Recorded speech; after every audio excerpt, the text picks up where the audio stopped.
Hi, welcome to the channel or welcome back if you're not new here. A special thank you to subscribers, and if you're not one, I hope that you consider it by the end of this video. How about this? So today I will be giving an honest review of the 2025 movie, aptly named Love in Every Word. It is a Nigerian romantic comedy that has been making waves since its release, so I had to check it out. It already has over 13 million views on YouTube, last I checked. A bit of an update here. It's now 18 million views on the channel. It was 13 when I originally made that audio recording, but now it's 2 weeks in and it's 18 million. Wow. And this is just its first month. In this video, I hope to highlight a few musings of mine. Please note that the following are just my opinions and my interpretations of scenes and interactions. Also, there might be some mild to detailed spoilers ahead, so please take note. My initial thoughts. I think this was a really good outing for the writers, producers, cast, and crew, so applauds to everyone. The movie was engaging, funny, and an all-round feel-good experience. To muse a little over the movie, I would say that since this is about love in every word, how would I describe this movie in a few words? Well, I would say it's about the evolution of love from the shallow to the deep. It's a reflection of how love is unwrapped in layers. It's about moving from attraction to real love, and that means choosing to be together despite the difficulties and trials, choosing to overcome all the things that try to drive you apart. So ultimately, I'd say it's a story about overcoming trauma, pride, and prejudice. Now, if that last collection of words rings a bell, then you might catch the reference to Jane Austen's classic and highly acclaimed novel, Pride and Prejudice, one of my all-time favorites, by the way. And it's an intentional reference. Look, since movies are works of art, they are open to many different interpretations, and this is one I'm choosing to make. I'll tell you why.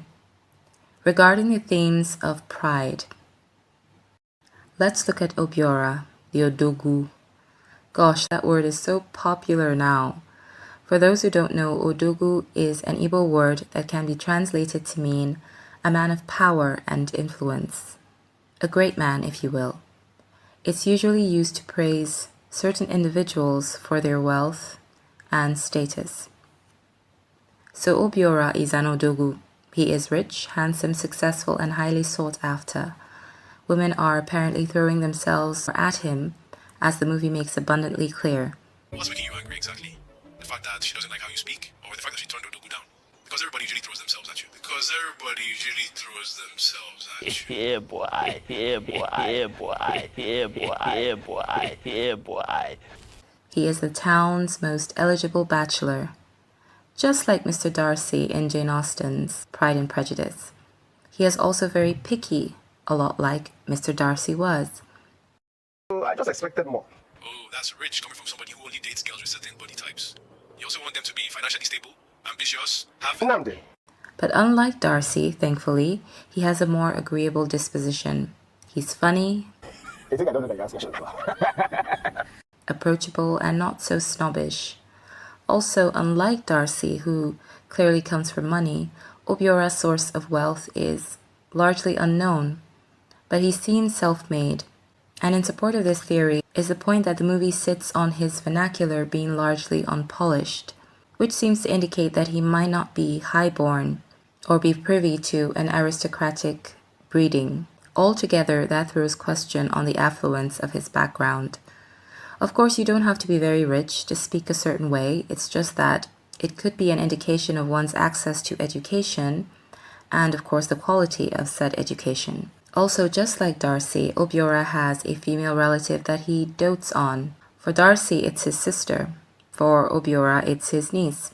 We see that in the scene where he's at the diamond shop trying to pick out a piece for her. Diamonds for your niece. Well, over time, Obiora overcomes that pride when love and rejection encounter him. much like Darcy in Austen's novel. Now to the aspect about prejudice. With Chioma's trauma-rooted dislike for people with an Ibotic accent, as she says, I'd say that appears fairly prejudicial, wouldn't you? This so-called Ibotic accent, which I must say comes across very cute in my personal opinion, is central to her character's arc, which we'll talk more about later. I couldn't find too many similarities with Elizabeth, except for maybe having a mother who wants her to marry, which is fairly common for women of marriageable age. There's someone that I want you to meet. So I don't think it's particularly unique to Chioma, but alas, that's one similarity.